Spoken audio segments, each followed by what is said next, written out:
Hello and welcome to Big Things Kentucky Football Frenzy. We will be covering the Henry Clay Corbin scrimmage. We do have rosters, but unfortunately, they are not wearing jerseys, so we will not know who's doing what. But enjoy. We will be joined this evening by local coaches throughout the broadcast. And hopefully my man Big Bew will be dropping in with us. Thank you and enjoy.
All right, ladies and gentlemen, we are getting ready to kick off this scrimmage between the Henry Clay Blue Devils and the Corbin Red Hounds.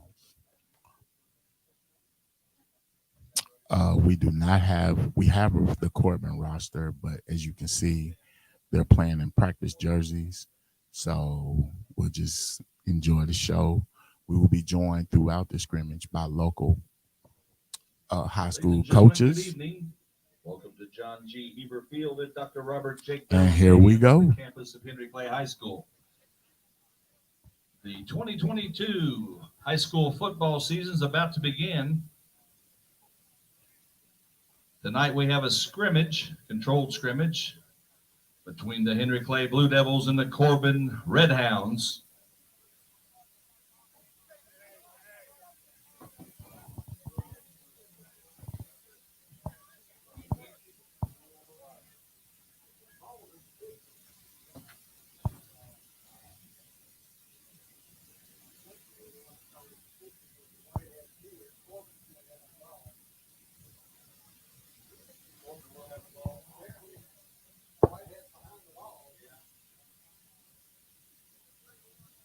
Ladies and gentlemen, each team will run 10 plays, and then the other team will run 10 plays, 10 plays, 10 plays.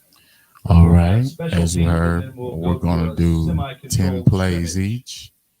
Then they'll go 10 plays, 10 plays, 10 plays, special teams. Corbin has the ball first.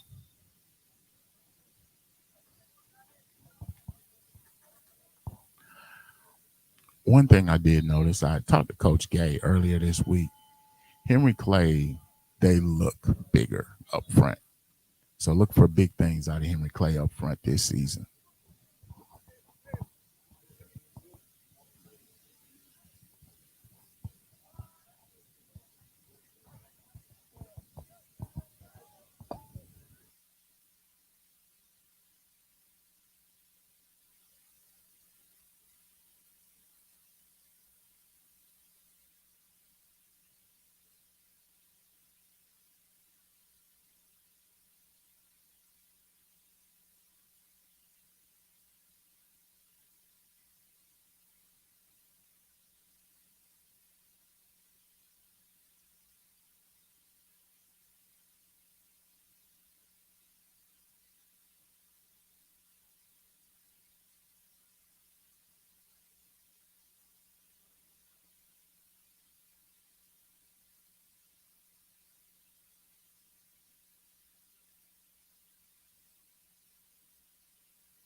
Henry Clay's defense is looking good starting off.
High snap. Play ruled dead. For those joining us, this is a control scrimmage. Each team will be getting 10 plays each. They're going to do that twice. And then they will go to a regular scrimmage, like full team scrimmage after that. Right now, Corbin has started on the 50. And so far, they have scored once.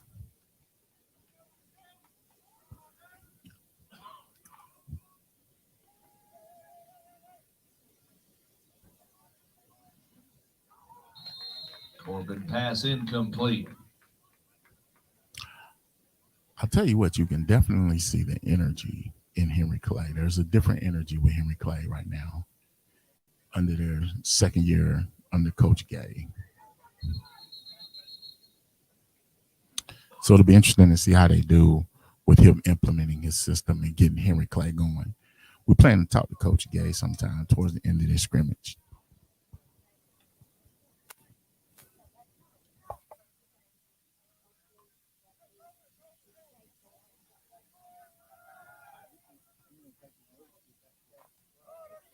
Corbin pass complete. Gain of about 7 yards. I think that's 6. This is the 9th play.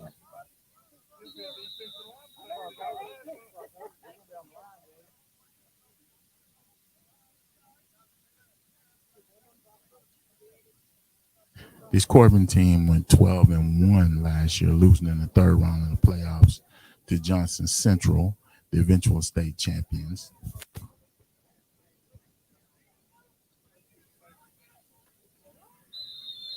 Corbin has always been a powerhouse team in their division.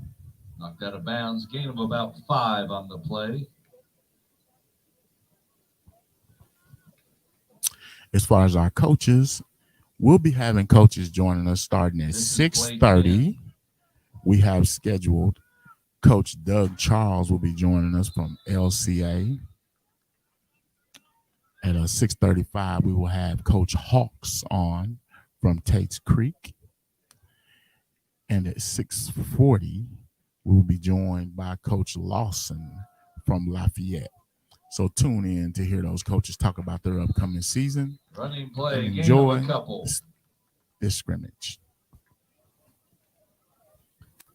Please feel free to leave any comments. This is Henry Clay and Corbin.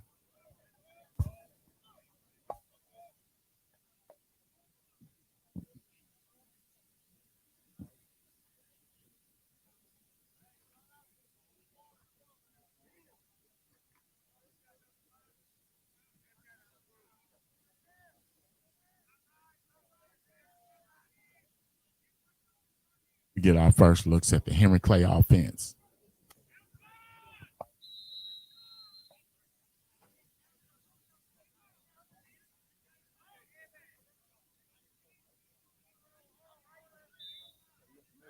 The wide receivers, one tight end, back in the backfield.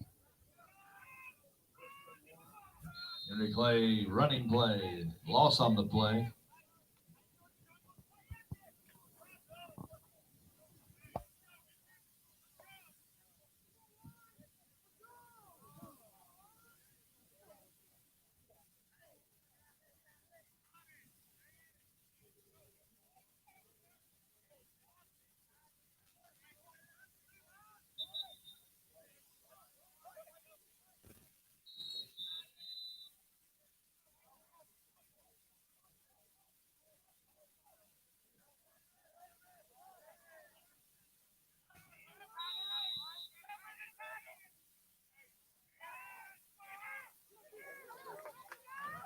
Pass complete. Knocked out of bounds, a gain of about 6 yards on the play.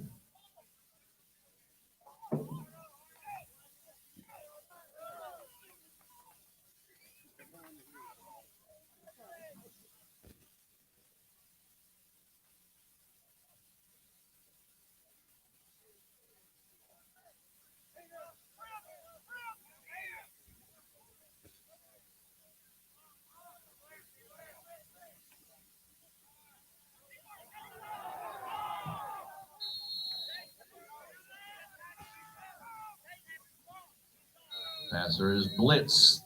Pass incomplete.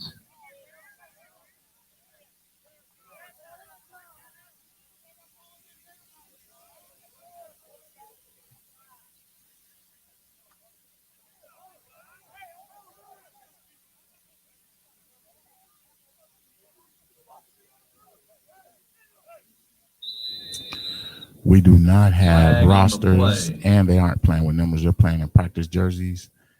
So I really don't know who's who right now.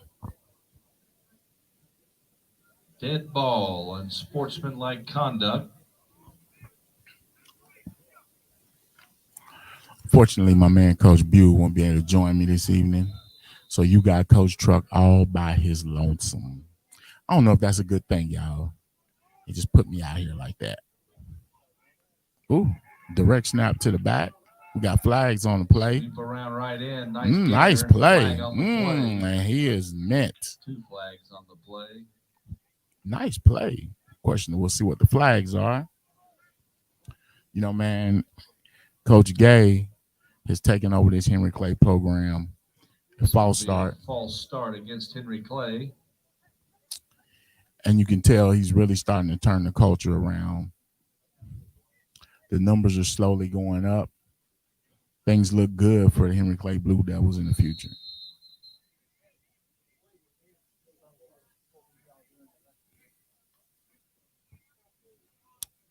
And as far as Lexington as a whole, I think we're in for an interesting season this season, y'all. What do you think?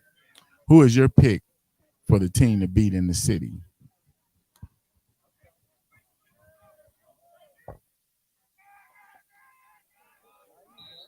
Running play, loss on the play.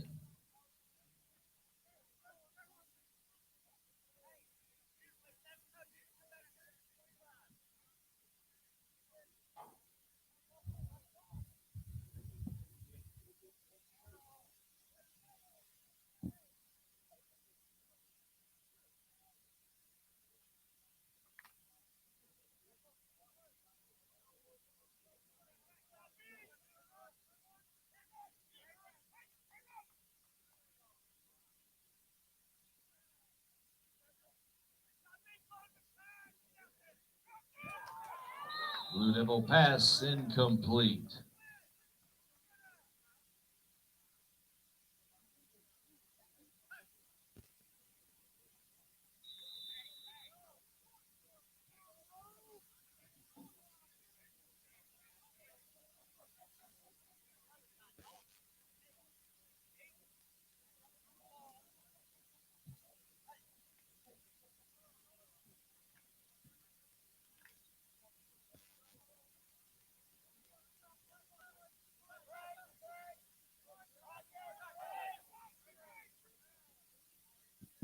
spread offense, motion.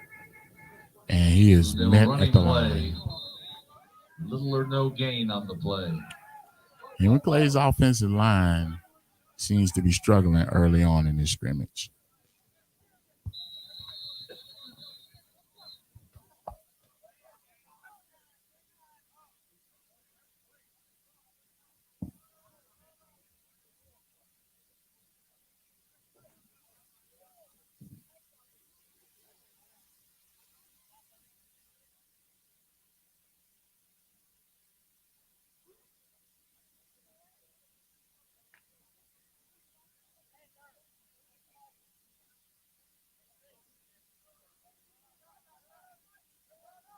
This is play number 8 for the Blue Devils.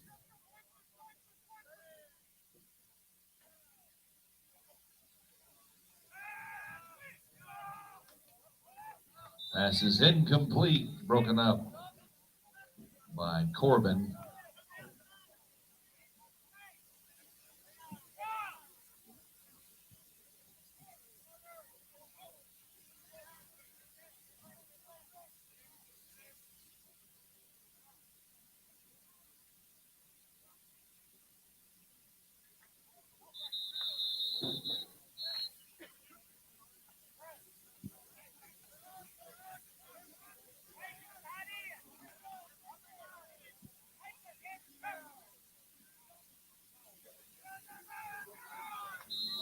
Little or no gain on the play.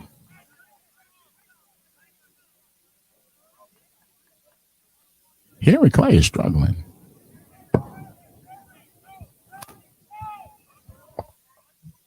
This will be the 10th and final play for the Blue Devils.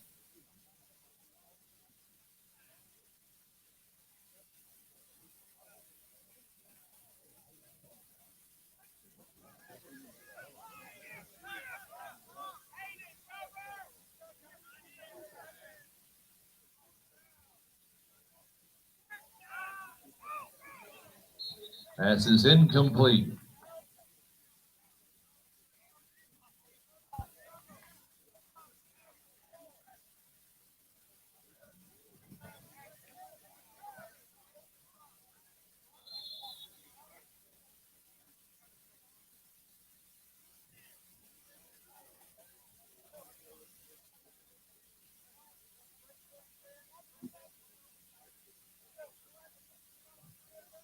That was 10 plays for Henry Clay. Corbin takes over. They'll get 10 plays starting from the 40.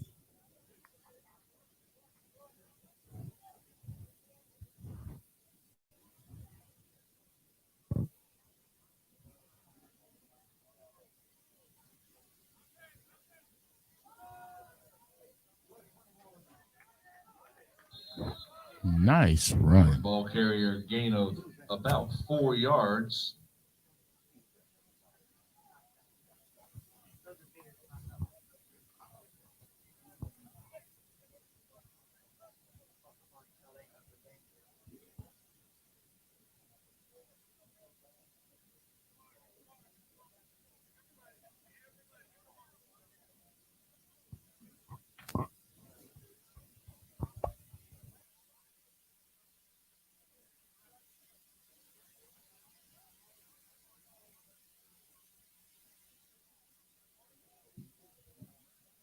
Penalty against the Blue Devils. 15-yard variety. What was it, Joe? Face mask against Henry Clay. 15-yard. Ball's at the 21.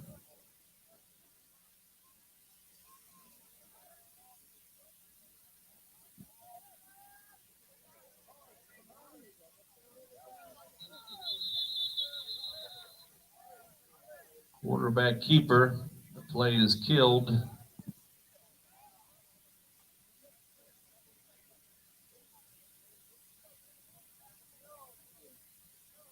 Ball is spotted back to the 21-yard line.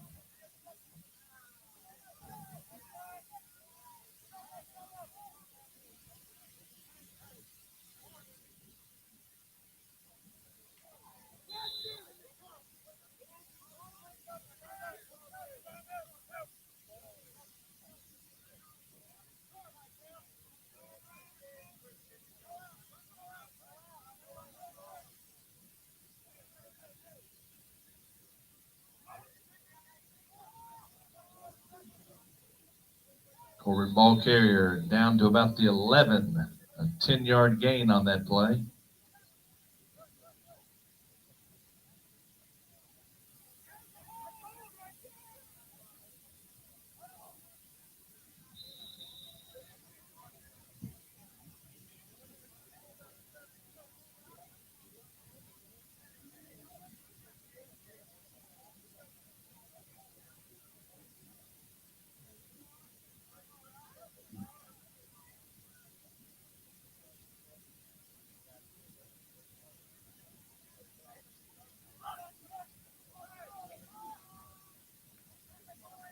Bubble screen into the end zone.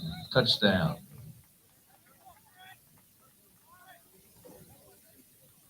Red Hound touchdown. Corbin is 2 for 2 on their 10 plays. They've scored both times.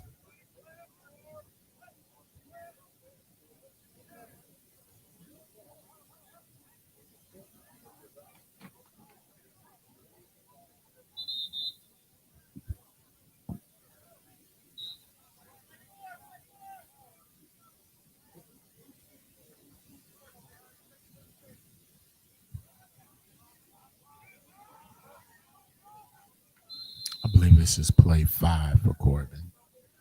They'll be going 10 plays each. Working on my golf voice, y'all.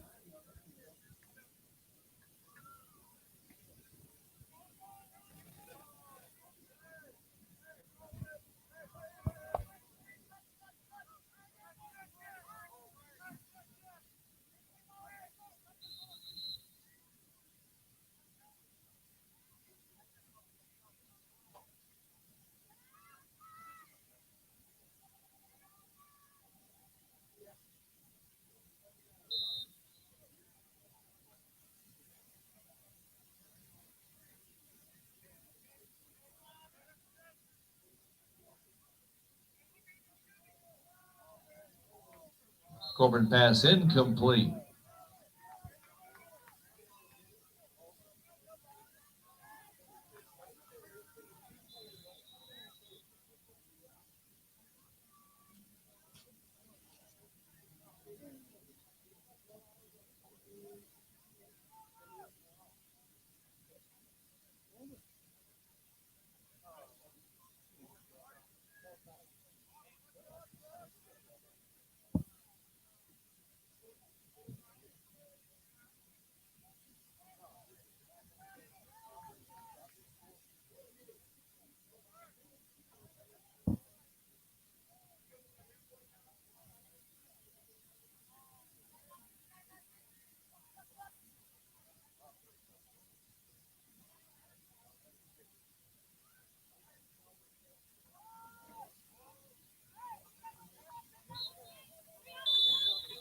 Corbin ball carrier gain of a couple, flag on the play.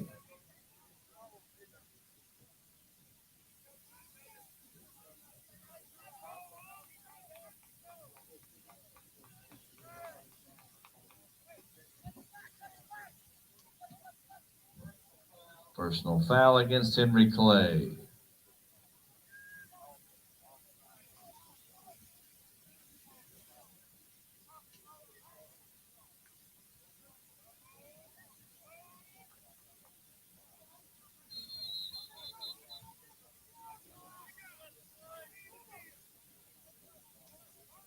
"15 yards, ball placed at the 19-yard line.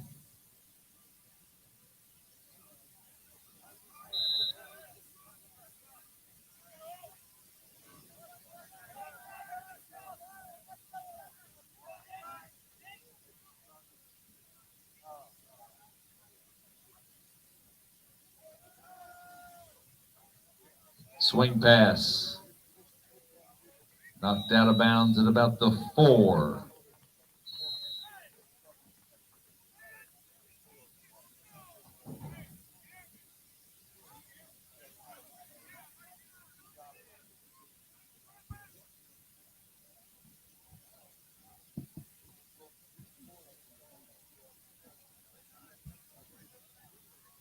Let's call it the 3, and goal to go.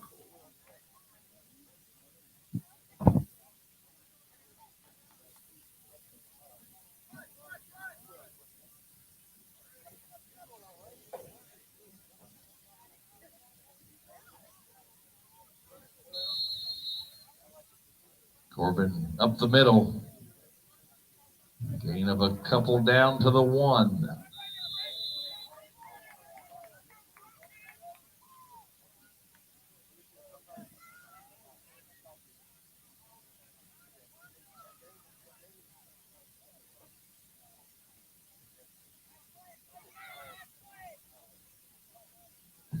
Sneak. Quarterback sneak into the end zone. Touchdown, Corbin. Quarterback sneak. Corbin's looking really good, y'all. I ain't gonna lie. I might have to get a Corbin shirt before they get out of here. We win and we riding, baby. Yes, sir. I mean, consider last year they lost to the state champion Johnson Central. Red Hounds might be on to something this season.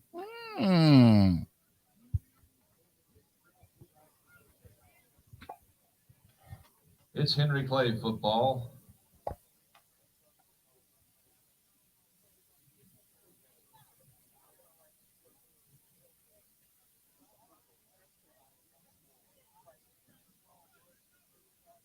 Let's see if Henry Clay can mount some offense on their second 10 plays.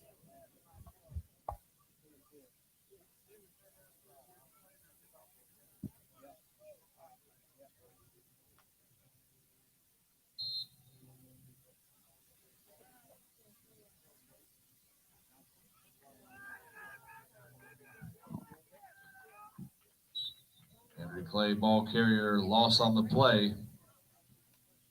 There's just no room for the Henry Clay backs right now. Corbin is definitely dominating in the trenches right now, ladies and gentlemen.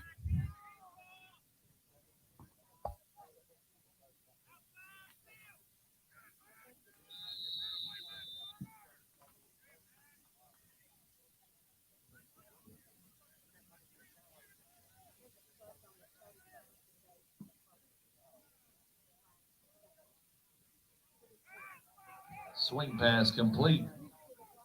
Fumble. Corbin recovers the fumble.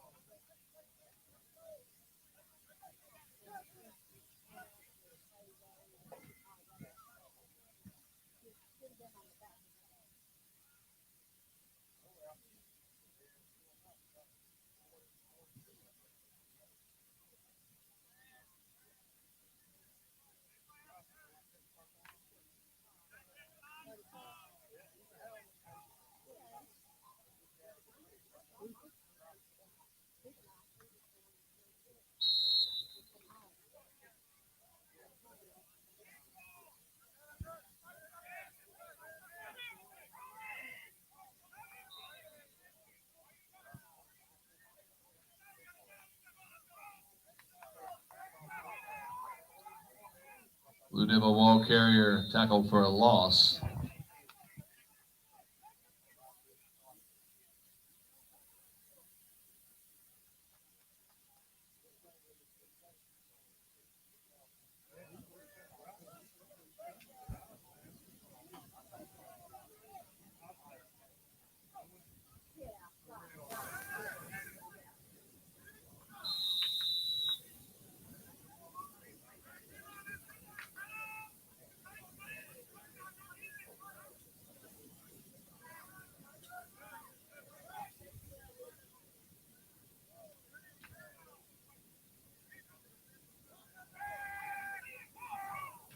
Pass complete. Knocked out of bounds. Gain of about 8 on the play.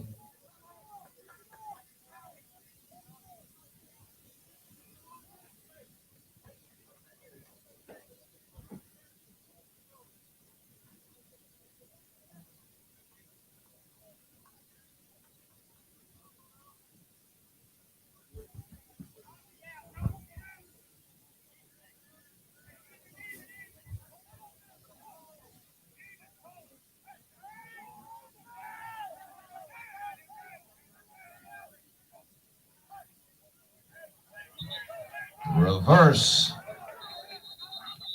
Knocked out of bounds. Short gain on the play.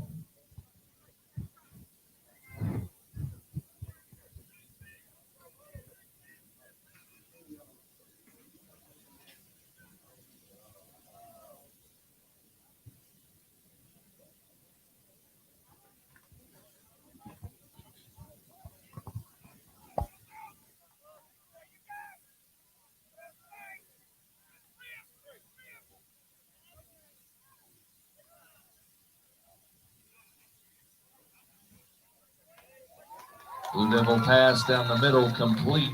Flag on the play. Nice gainer, about 20. Let's check the flag.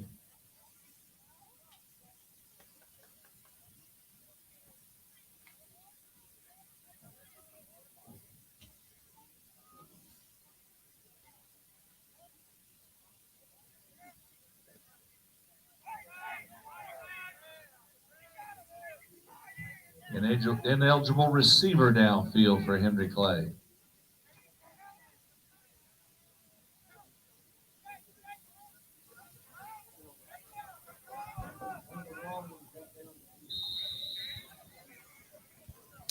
Looks like we had an ineligible receiver down the field. But actually had a good play out of Henry Clay on that one. He shot himself in the foot.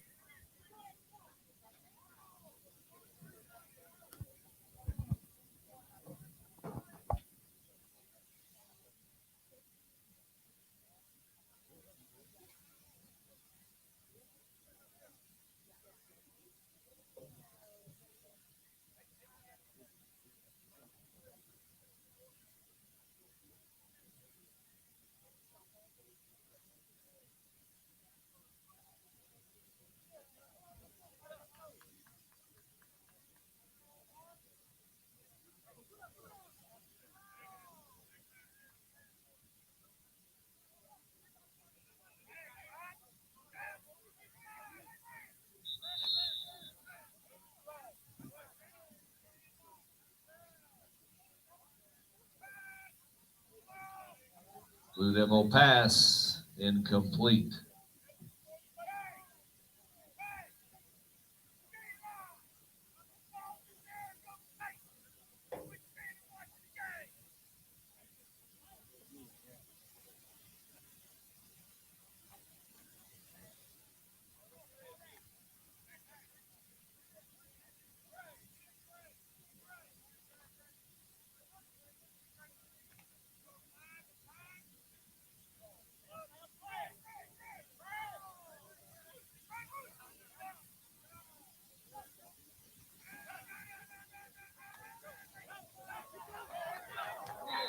Blue Devil ball carrier. Drop for a loss on the play. Blue Devils really just can't get anything going on the ground right now. That Corbin defense looks very formidable. I'm telling you, boy, I'm feeling Corbin more and more as we go. I have to look at their schedule. We got this week.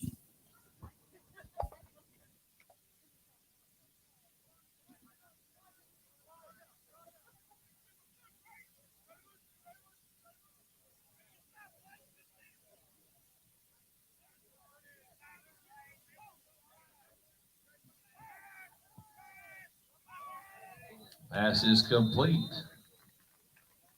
Short gain on the play.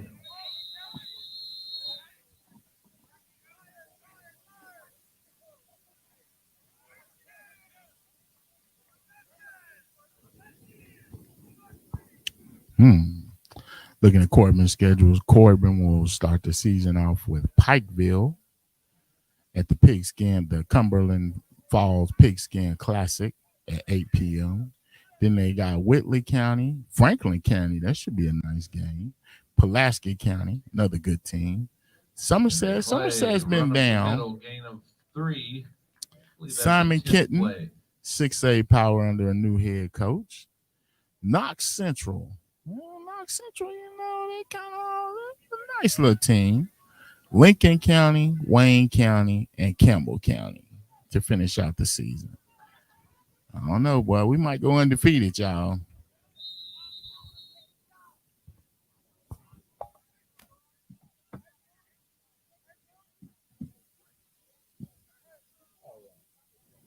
All right, ladies and gentlemen, we are joined in the stream by Coach Doug Charles. Coach Doug, how you doing, man? Well, Coach Truck, I'm getting ready to pull over here because you know how us coaches, we're all-time multitasking, and I just left practice, and I'm heading to Great Crossing. Somebody said there's a little scrimmage going on down there. I might want to take a peek at, so I'm going to head down there and see what what the old Indians are into tonight. Little or no gain The on the old play. Madison Central Indians. You got me? Yes, sir. I got you. All right, All right, brother. coach. How you doing? Now, as you, I'm doing all right, man. We checking out this Corbin and Henry Clay scrimmage right now, and I figure, Okay. while this is going on, I like to try to catch up with the coaches. So, coach, man, tomorrow, who are you scrimmaging tomorrow, coach? We have South Oldham Okay, down South there. We're Odom. down there in Crestwood. Yeah, we're going down in Pass around complete. Louisville area tomorrow night. Little or no gain. All right. Now, coach, I saw you guys scrimmage Bryan Station. I saw some of that last week. Coach, you guys look impressive, man. Where you get all this beef from this season, coach? I think this might be one of the bigger LCA teams I've seen from you. Well, we do pass the airport test, coach. We at least look decent getting off the bus. We fill out our clothes a little bit. No, I tell you, it starts. We have a really good strength and conditioning program. Our off-season program, headed up by Pete Barnhart, and we started that thing my first year, and our guys really took it serious and got really involved with it. And you can just see the transformation of our kids, just their bodies and the competition that goes on in there. And our guys have understand what it takes to compete against the schedule that we play. And so yeah, they definitely are big. I think our roster we're in the low 50s, 52, 53, somewhere in there, coach. But I think I counted the other day, we've got north of 20 of those kids are 6'2" or taller, so we've got some height, and we've got some, Flag on the play. we're probably 270, roughly 260, 270 across the front, probably average 6'2". So, that's a good size line for us. And, our guys are strong. And so, we're got a lot of holes to fill, though. Yes, A lot of sir. people, new guys for sure. Now that's what I was gonna ask you. Coming into this season, you gotta replace, an amazing senior class that's been very successful. What's gonna be the hardest thing you think of filling those holes? Well, we lost 16 seniors, and all those guys had been in the program for a long time, so they just had a lot of provenance in our culture and how we do things, and have been part of kind of the revival at LCA of late. And the guys, but there's 9 of those 16 that are playing next level. So 4 of them are Division One, and so it tells you the type of talent we lost. That other than to come to see our games or whatever, they're not coming back through that locker room. I tell our guys, so we. We've lost about 70% of our offensive production and about 70% of our defensive production. We're replacing 3 linebackers, we're replacing 2 safeties, and a couple of D linemen. So, we've got 5 or 6 defensive guys Complete. have meaningful minutes that are returning and started for us. And then on offense, we've got about another 4 or 5 that are starting. So we're replacing a lot of experience and a lot of production, coach. Yes, sir. Now, Drew Navies, who has been your quarterback the last 2 years, I think he might have lost 2 or 3 games. He'll be moving to receiver and doing other things. How is that helped him, or do you feel? I mean, what's his new role on this team? Now that everybody knows about the new transfer quarterback, who looks very good, I might add, coach. Yeah. Well, I tell you, there's a whole lot about football that excites us all. It keeps us. I guess I tell people it's my drug of choice. This game that we have. But when I think about how the lessons that this game can teach us, and to teach kids how to respond to change and to different circumstances, I can't think of a better example than Drew Nevis. He, of course, led us, a very talented kid, got as much arm talent as any kid that I've ever had the privilege to coach, and led us to 2 state championship runner-up appearances, and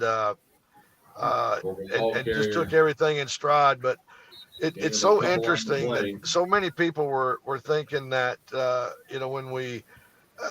when Cutter decided, his family decided to relocate and transfer here,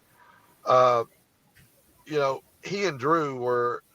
It was almost like Drew was like one of the first kids to connect with him, and would go to dinner and lunch with him and stuff like that. So Drew has, Drew is, I don't know that we have a better athlete on our team, Coach. Yes. Drew, he runs well, he throws the ball, he can catch anything you throw to him. Play action pass. He always wanted to play defense, but we never would let him because he was our quarterback. But so now he's going to kind of start at safety and start at wide out, and he couldn't be happier. And he's in a better place in every regard right now than he's been since he's been there. So I couldn't be more proud of him, and just how he and Cutter have connected, and he's really matured his leadership, and Drew expected a big year out of him on both sides of the ball. Yes, sir. Well, Coach, man, I just wanted to touch base with you as you get ready to head into the season, see how my Eagles is doing. I do want to say, Coach, man, shout out to you and your Eagles for what you did for Breathitt County and that whole flooding thing. A lot of people, I don't know if they know or not, you went down and got the equipment and brought it back and cleaned it up and helped them out in that aspect. I just wanted to give a shout out to that, just to let people know some of the good things that you're doing at LCA, Coach, and keep doing big things. Well, Coach, I appreciate that, and I'll say this before closing. We all have these T-shirts and these things that we want our program to be about, and the culture that we try to drive home.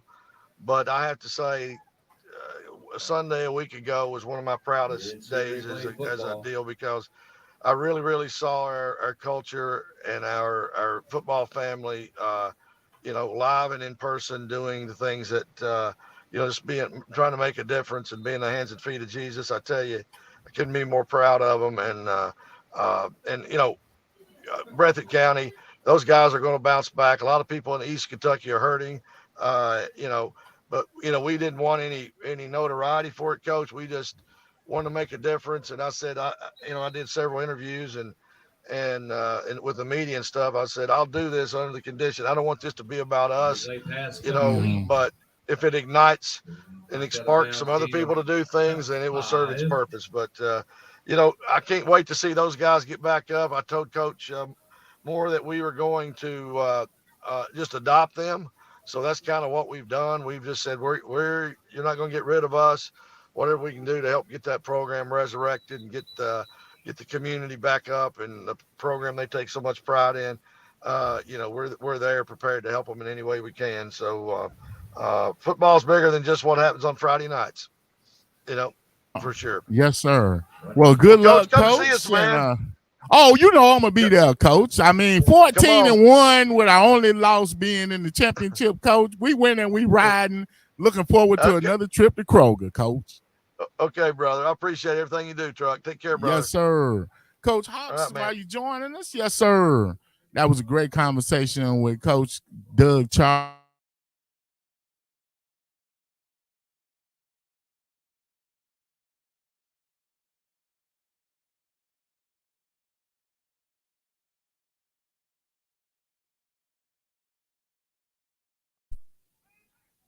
All right, we back up. Oh, here we go. Can you get me? All right. Coach Hawks, are you there? Can you see me? Hold on. We got some Wi-Fi connection issues out here. We was running good. All of a sudden, things got to look wonky on me. There you go. Coach Hawks. Hey, can you hear me? Yes, sir. I can hear you just fine, man. Okay. Y'all done went fancy on me. I was trying to figure out how to work this thing. Now, Coach, man, you getting ready to start your first season at Tate's Creek. I know you guys didn't scrimmage last week, correct? Right. No, we didn't scrimmage last week. We did an inter-squad scrimmage, but we didn't scrimmage against, another opponent. Okay. So who you got this week on the scrimmage list tomorrow? We'll go against Elizabethtown. Oh, We'll go up there to Elizabethtown. I think it'll be a great challenge for us, especially, just trying to see where we are collectively as a group. And, just looking forward to seeing what our kids do. all right. So how you feeling about the team, man, so far, as you go embark on your first season as a head coach?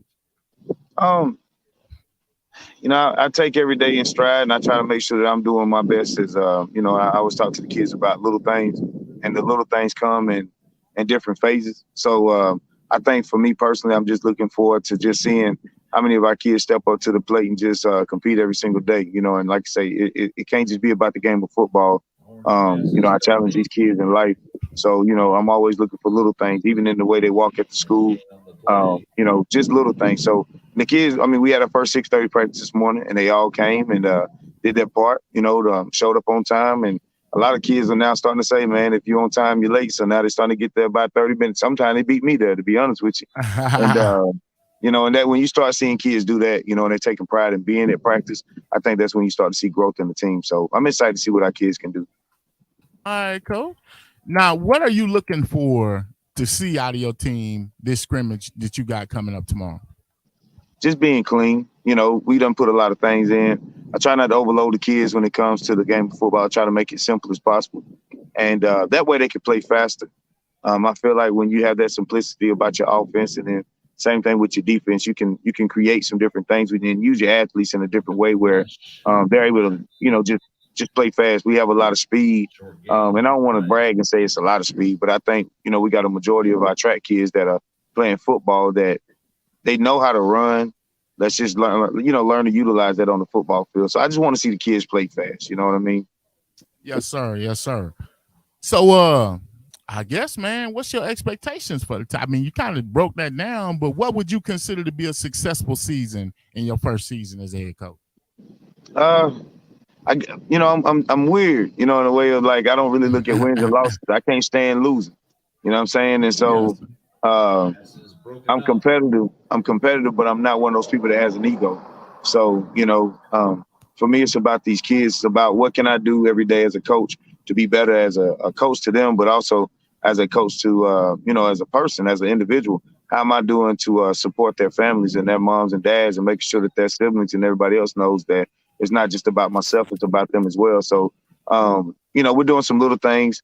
Finally getting back to some normalcy with the school being built, finally being able to get in that school and get that thing going. And so when I look at this season, I'm just like, we had to go this whole off season without a true weight room. We had to create some stuff in the back of the concession stand. And we kind of, I hate using this phrase, but we got it out the mud this summer. You know what I'm saying? We had to do some different things to get it out, and staying in the weight room. And like I said, we had to create a weight room. And I appreciate the soccer coaches, both boys and girls, for allowing us to use their weight room for their soccer locker rooms to create weight rooms and storage units for our football program. So I'm very blessed about the direction that we're going in that football program. Now, I know most coaches, y'all hate this question, but is there anybody that stood out to you so far since you got going that you're really looking for a big year out of? I want to just say, I really want to say that defense. We're still at a place where we're trying to develop some guys. The coaching staff has done a great job of really, really, my biggest thing when I got hired and throughout the months of just going through the offseason training that we were going through, I made it very clear to the coaching staff, man, we have to hammer down on the little things. And that's just the technique. That's just the simple things that can make these kids just, angle tackling with better form, breaking down. I really want the defense to be, of course, you have to have a strong defense in order for your team to succeed. So I want to just say a collective defense, a collective defensive effort is what I'm looking forward to. But Kobe Middleton has been working his tail off. That's one guy I just want to kind of throw out there and say, man, he's been one of the hardest workers I've had in my entire coaching career from a track perspective, coaching him in track, but also just watching his hunger on his football field this year. And also our quarterback, Andrew Witherington. He knows he's an undersized quarterback, not being 6'5", but he has a heart of a lion. He works his tail off. And, another kid that I really, really look forward to having a great year is Josiah Greene. Was cut short last year, had an ACL injury, but that kid's 6'6", and he has an ability to be long and rangy on that sideline, shut the side of the field down. And I really would love to see him have a stellar year this year. And so I'm looking forward to seeing him do his thing.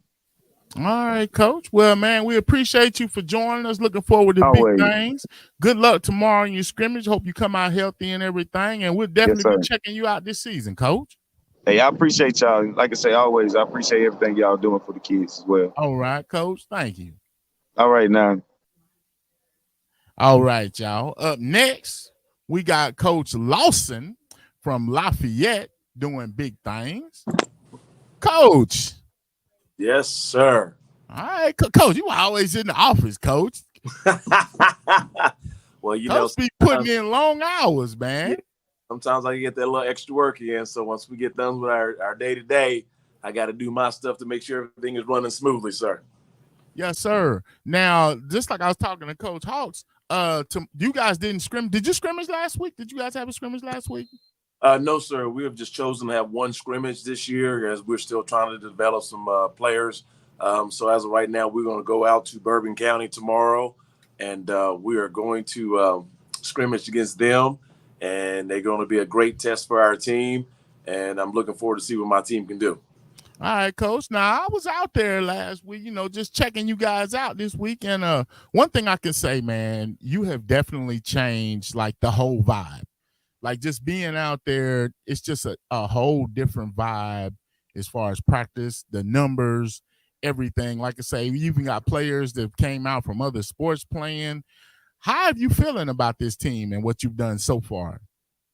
I'm energized just as well as the rest of the team's energized. I think the growth, it went so fast at the beginning with people just wanting to come out, enjoying a new culture, help change a culture, establish ourselves as a totally different team that we've been in the last couple of years, just starting with accountability and discipline. And I'm hoping while you was at practice the other day, that is what they were showing. I hope they exude discipline, because I'm all about making sure you take care of the little things like Hawk just said, and to make sure that you handle yourself and be accountable for everything that you do. So yes, I'm super excited about where we are and what the kids are bringing to the table every day in practice. All right, Coach. Now, as you go into this scrimmage, what are you looking for out of your team?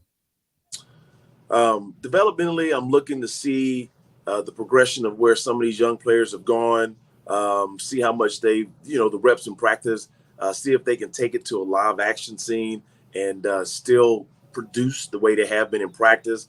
There's good and bad what's coming up with that. It's good that we're playing another team, but it's also bad in the sense that they're not used to who they're playing against. But that's part of the transition. They have to have some adversity. They have to pivot. They have to understand that the things they have to do now that seem to be day to day with guys they play with all the time. Now we got to take that same energy and we got to put that on against somebody else and realize using that technique is going to be just as successful against them as it has been in practice on a day to day. So I'm looking forward to just us coming together as a team, finding that chemistry, making sure we're in a place that we're working hard, running to the ball, handling ourselves professionally like we're supposed to, and just being good character guys while we're out there.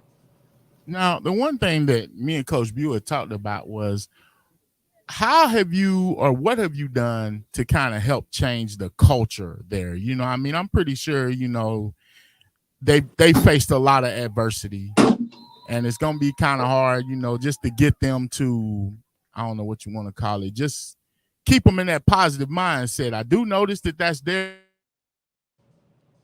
Yes. Did I lose you? We still good? Can you hear me, Coach?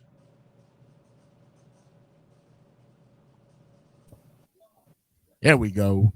There we go. I think your question was kind of how to, what have I done to help change the culture and things like that. First of all, I've hired people that believe in what I believe in. Like, that was the number one thing. Like, when I took over the program, I had to have men and women that are on this program that are willing to do what I wanted to do and also believe that themselves. They wanted the culture to change. So now you have not just me running that and showing it, I also have my coaches doing the same thing. So, whether it's Coach Simp or Coach Blake or the other coaches that I have, we all lead the same way. So even if I'm not there, these kids have the same expectation, whether I'm giving it or whether, heck, in this kid's situation, my trainer could give it. We make sure that we all lead and walk the same way. And as long as we're providing that same energy and that same discipline and that same accountability to ourselves, because I think that's important too. If we screw up as coaches, we need to tell these young men, hey, we screwed up and it's okay to screw up and we can move forward from this. And they learn to be accountable through what we do. If they see us being accountable, so will them. If they see us being disciplined and doing the right thing, so will they. And so as long as you continue to lead by example, it will change every one of these kids' lives. And eventually we'll get to a place where it's a habit for them. They're not scared to be accountable anymore or scared to handle some discipline because they know how to handle it now. So as long as we keep doing those things, this team is going to turn out to be great. I don't know how long it's going to take. And we're very close right now, but they're still dealing with a bunch of young men that sometimes you got to get them straight. They have to remember, if you do this, there's going to be a consequence. There'll be some love behind that consequence, but there will be a consequence. Yes, sir. Now, as you get ready to go into this season, is there anybody that you're expecting big things from or that you really has surprised you in your camp so far? I'll put it to you this way. I expect my entire team to be different. Okay, I expect all of them to be at the next level.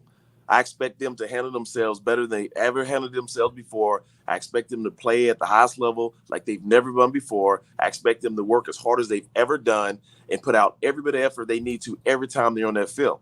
And so as long as everybody has the same thought process and we're going in the same path, in the same direction, I don't necessarily have to have a guy that's going to stand out because I have a whole team that's going to provide that. So that's what I'm looking forward to, and that's what I expect from each one of these young players. All right, Coach. Well, like I say, good luck with your scrimmage with Bourbon County. We just wanted to touch base with you, and like I say, things look very promising out in Lafayette. Keep doing big things, Coach, and we'll see you during the season. All right, appreciate y'all. Thank you. Thank you, Coach. Yes, sir. All right, y'all. We are now getting ready for a team scrimmage where they're going to be full field scrimmage. We'll see how that goes. I hope you enjoyed our interviews. We just had Coach Doug Charles on from LCA, followed by Coach Jonathan Hawks from Taste Creek High School and Coach Lawson from Lafayette. Man, I'm impressed with all three of those coaches so far. I think look for way better improvement out of the Taste Creek and the Lafayette programs this season. And just Lexington as a whole, I think, is on an upswing. So it's going to be interesting to see how things go right now. And looks like we're going to have Corbin's offense will take the field first as we get ready for this scrimmage.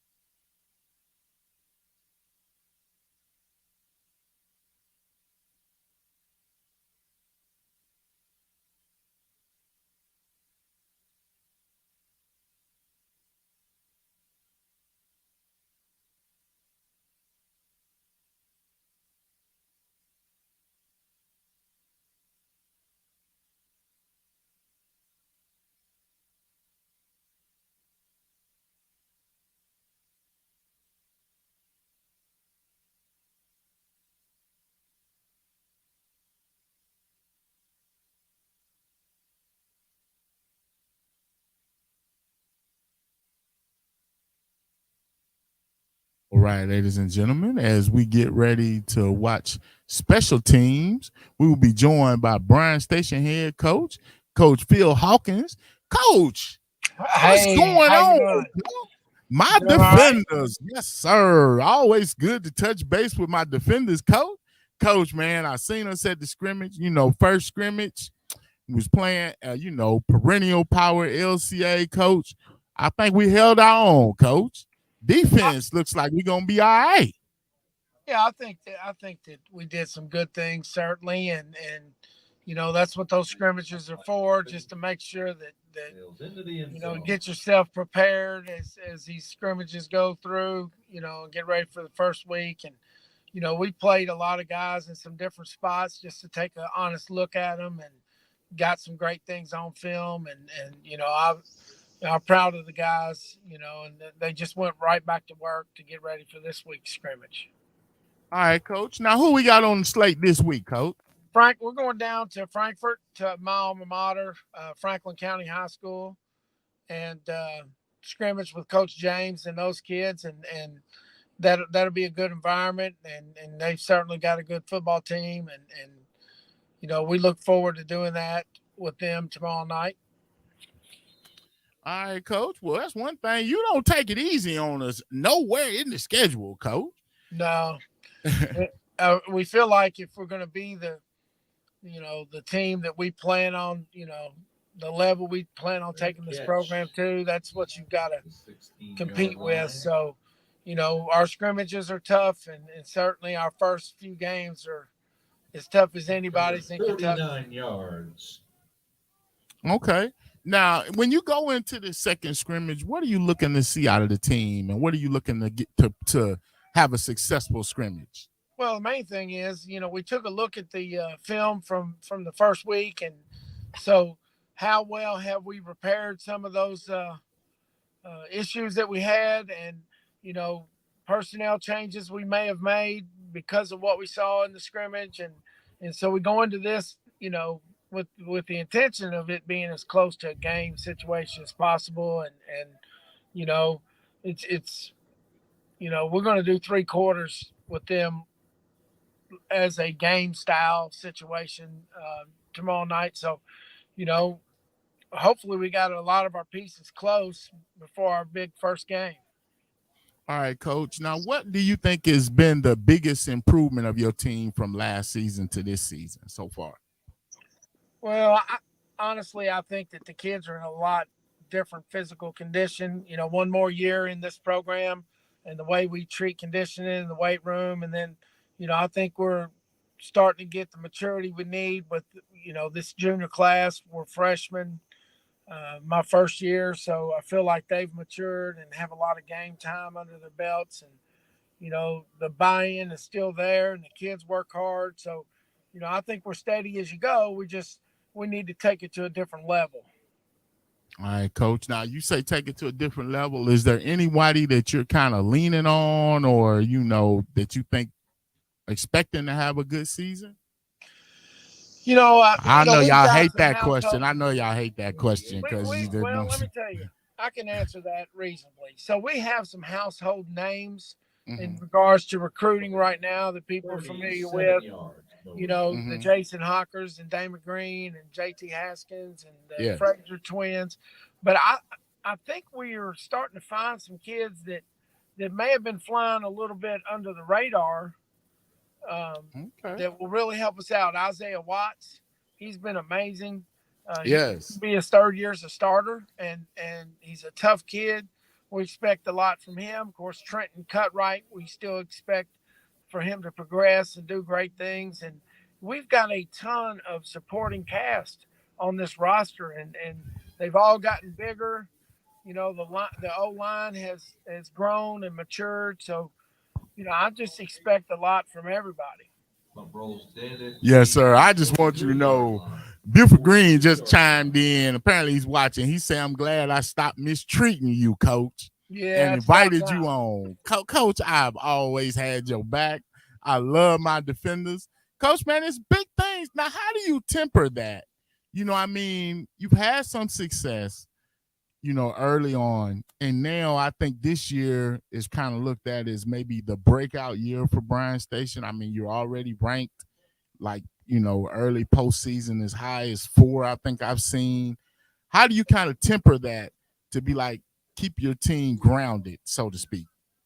Well, that's the strange part of the growth process. We have won quite a few games in my first 2 years, and certainly we feel great about that. But as you say, we're in some conversations with people about being competitive in 6A, and we have to now, it's another piece of developing this football team is teach them how to stay grounded, keep them how to stay focused and keep them off of, watching and reading things on social media and just, this is our plan and we want to be competitive and we'll take each week as we go. We know it's a tough schedule. Our expectations are high for you, but you still need to complete, down after down, minute after minute of practice and commit to everything in the classroom for it to work out anyway. So, it is you can hear whispers in the locker room from kids, and it's great they have these expectations, and that's what we want. And we're just trying to, staff and I are just trying to keep them very focused and get by week by week. And tomorrow is a week for us. So, we're just steady as you go. All right, Coach. Well, we just wanted to check in with our defenders before we get going. The 19th, we got crosstown rival Frederick Douglass, Coach. Big game. We'll see you then, Coach. Keep doing big things. Thank you very much. We look forward to next week, and we know that's a big game in our city, and it's a big game for our program, and it should be a big crowd and an exciting night of football. And Coach does such a great job over there that we're looking forward to that first game.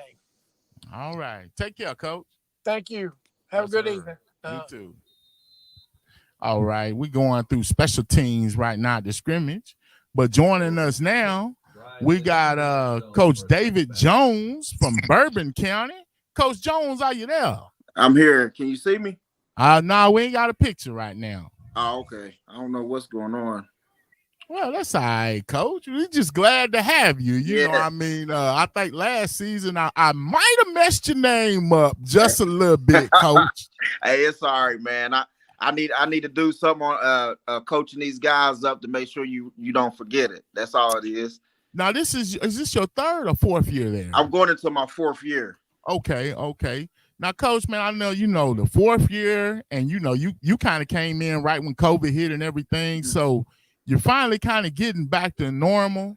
Expectations are high for Bourbon County, Coach, man. Just kind of give us the synopsis of how you feeling going into your fourth year here, Bourbon man, I'm feeling great actually. This is the team that's been with me since I've been there.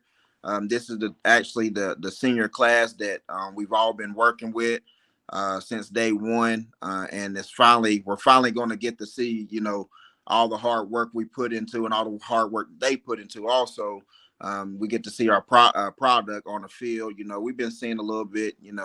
We've been doing in practice in our last scrimmage game last week. But we're finally going to get to see what we've been putting all this hard work into.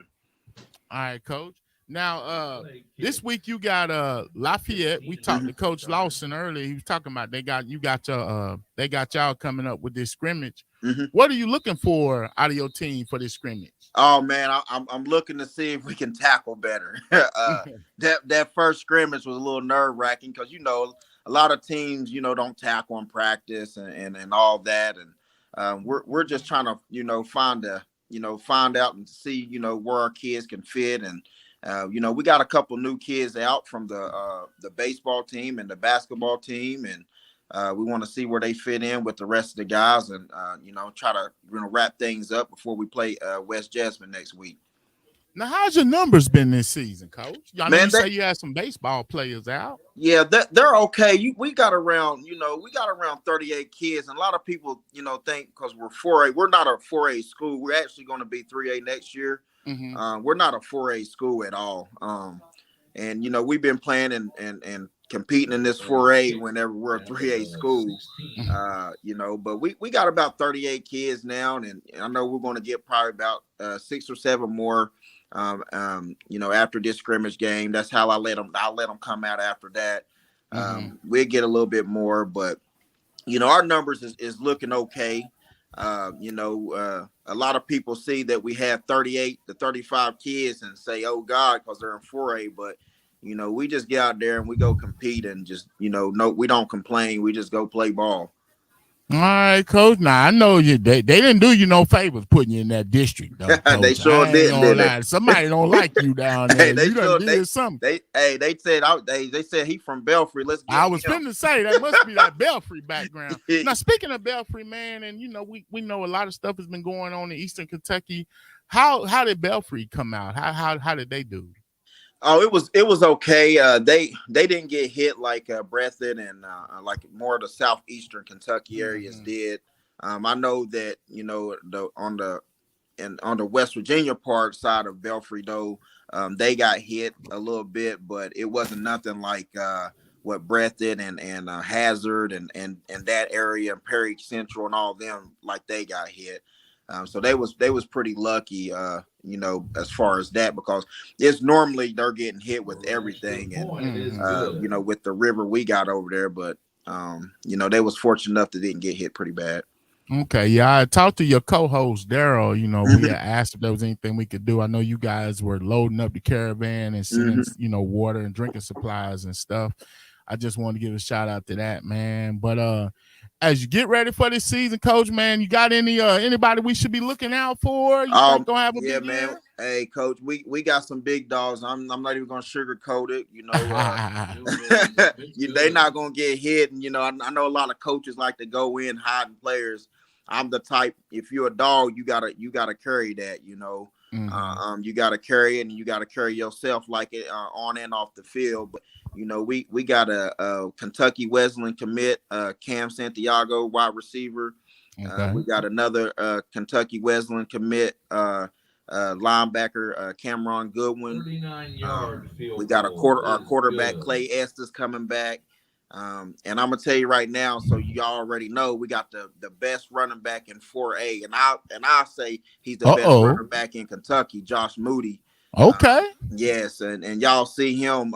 He came on strong last year. He did. Came up from West Virginia, and he got acclimated, to Kentucky football, and he just blew off with it. And we got our bruiser coming up the middle, Day Ross. Yes, sir.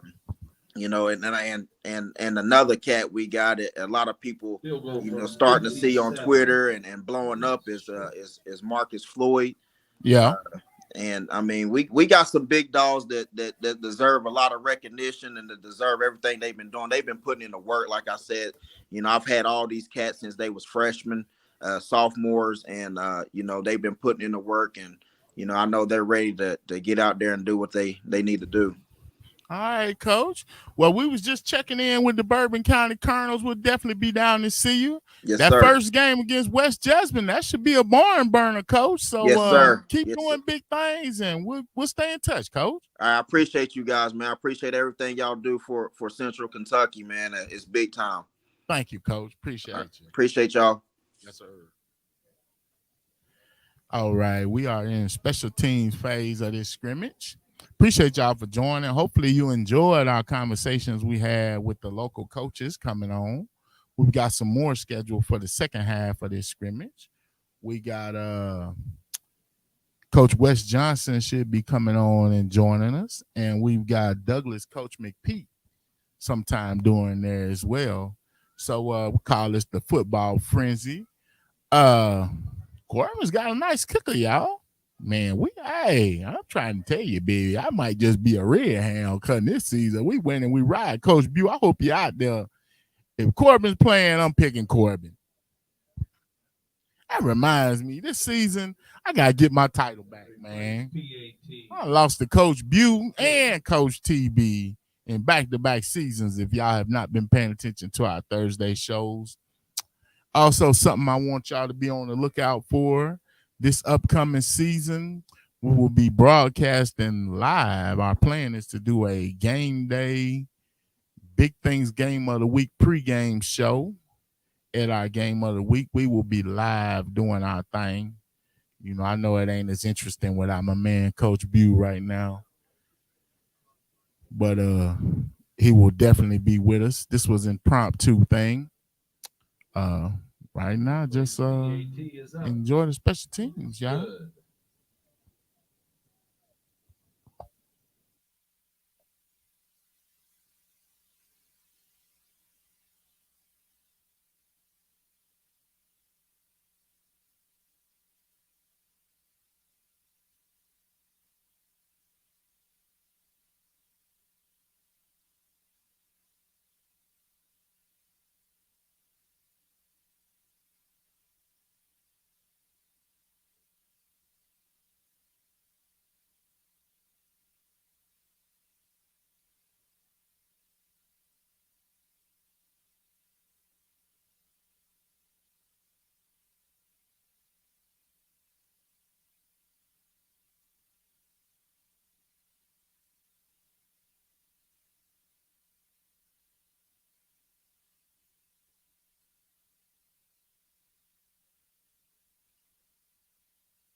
Gentlemen, my man, Coach Bew is joining us. Coach Bew, what's going on with you, man? Sorry, I can't be there, man. Work schedule, Coach Truck threw it on me, but it's been a great idea. Coach Peter threw it out there. Coach Truck, hey, you take it, you run with it, man. You've done a great job so far, man. Great interviews. You've been doing a lot of butt kissing, I noticed, but hey, that's good. I was there to call you out on your lives, like how much you love the defenders and all that mess. But hey, it's good to see great interviews, man, with some great coaches. Man, I'm excited about the number of great new coaches we got in the city and how good it could be. Everybody should be a little more competitive this year. Absolutely, Coach. Absolutely, man. This has been an interesting, I think season coming up. I think we're gonna have a lot of good things going on in the city, man. Yeah, definitely, man. I still think Chase Creek is gonna be young, so man, need a little more time. I think I think I think Brian Stacy's younger than what a lot of people think, but I think he's thrown a lot of kids in the fire early on to get them ready. So, man, I'm excited, man. I know this game next Friday is gonna be a bomb murder. I can't wait, Coach. Get your popcorn ready. Yes, sir. Like I was saying, I'm gonna have to figure out something. I got to get my title back, man. Yeah, I will tell. And then the good Lord took me down for a little bit and let you try to give you a chance to win it. And you couldn't beat TV, and TV don't know nothing. TV don't watch no games. You let TV, your problem was you kept pitting against my LCA Eagles. That's your problem right there. Yeah. My Eagles out. Keep doing it. Yeah, we love it. Keep doing it. Now, how good do you think these Eagles are gonna be, Coach? They look pretty good. I ain't gonna lie. They Cutter. Oh God, Cutter. Hey, this young man just going to his sophomore year. You seen him? He's putting balls on the dime, Coach. And and that ain't no bad secondary over there at Bryan State. I think it's probably one of the best secondaries in the state. It's top 2 or 3 defense last year. Yeah. So what he did against them, being a scrimmage and throwing young kids. Man, I can't wait. I think that dude there is gonna be. He's everything they said and more. And he already holds a scholarship from Alabama already. So what's that tell you? Yeah. Most definitely. So, is anything or anybody caught your attention so far? Man, I know like Coach Jones was saying. I missed his interview, but he had a great interview as well. Marcus Floyd here. They said he's the truth in that secondary. I watched him a little bit last year against Catholic. He did pretty good. So he's been doing good out here in all these camps. I'm going to see what my Bulldogs going to do. They beat up on my defenders last 2 years, stopped us in the playoffs. Coach Johnson, man, what he's done there is nothing short but of amazing. You know what I'm saying? To take a team, I think, have 0 wins one year, one win, and then turn around and get them boys to be competitive as they are. Man, it's impressive. I can't say nothing else about it. Yes, and Coach Johnson is supposed to join us here, shortly. Point is absolutely.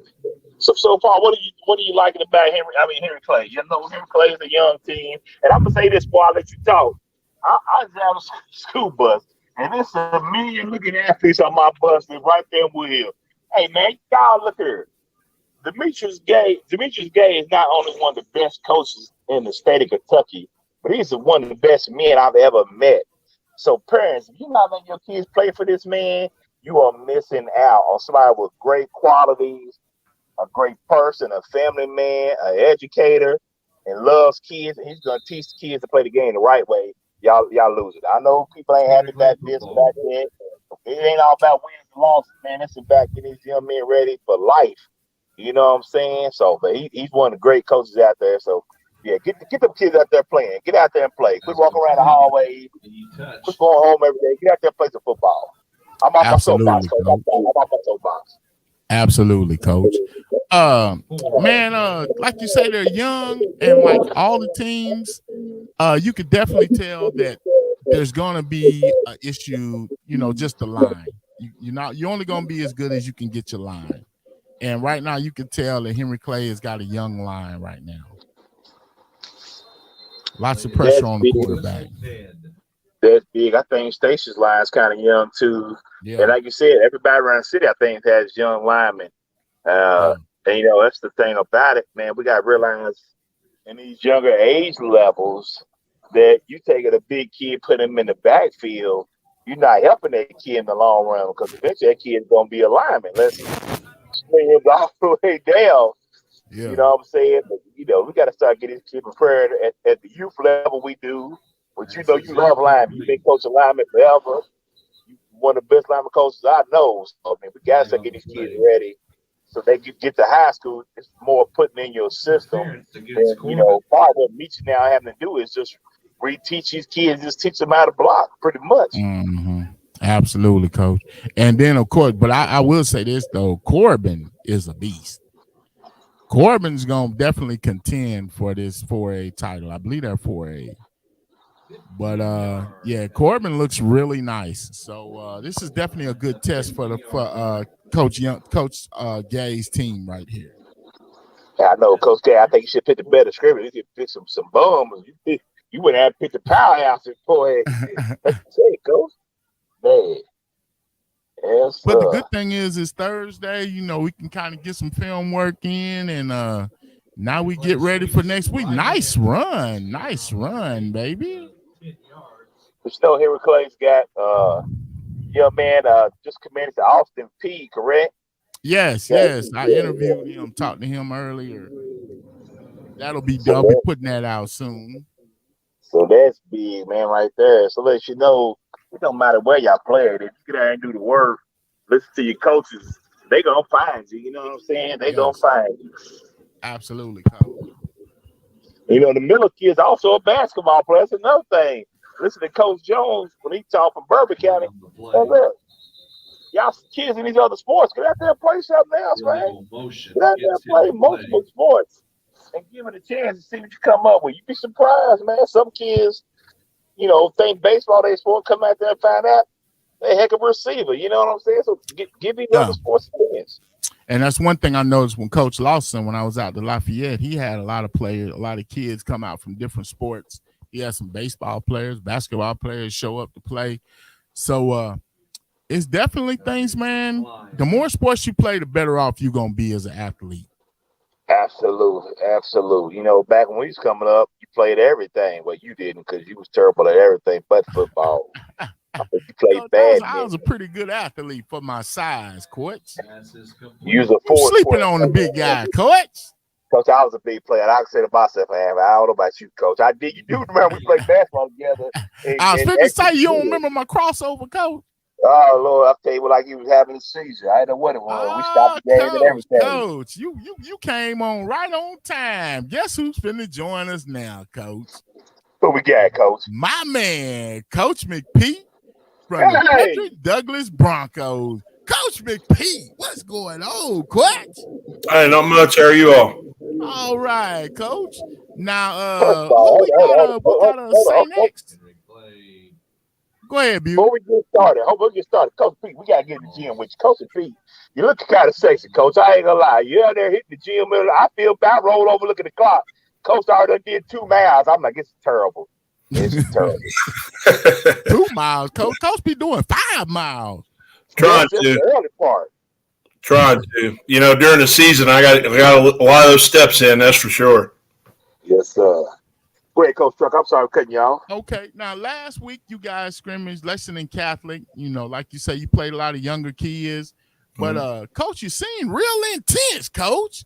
I mean, what are you looking for going into this next scrimmage against St. Ed's?